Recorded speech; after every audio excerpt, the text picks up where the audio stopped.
সরকার সেটা করতে পারছে না। কেন করতে পারছে না?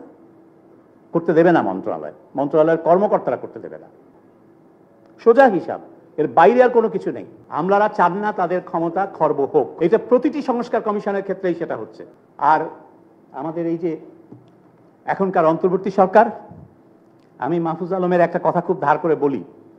উনি বলেছিলেন যে ওনাদের স্টেক হোল্ডার এক জায়গায় না, অনেক জায়গায়।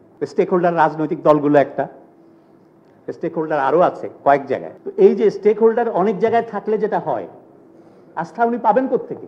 একটা সিদ্ধান্ত নেওয়ার। সরকার দেখেন, এখানে একটা গড় সমালোচনা হইল যে সরকার কোনো সংস্কার করতে পারছে না। সরকার কিন্তু ঠিকই সংস্কার করেছে। সরকারের আয় বাড়ানোর সংস্কারটা করে ফেলেছে, খুব জোরের সাথে করেছে। জাতীয় রাজস্ব বিভাগের যে সংস্কার হয়েছে, যারা বিরোধিতা করেছিল তাদের শিক্ষাও দিয়ে দিয়েছে সরকার। সুতরাং সরকার চাইলে পারে না, এটা আমরা বিশ্বাস করি না। এটা বিশ্বাস করার কোনো কারণ নেই।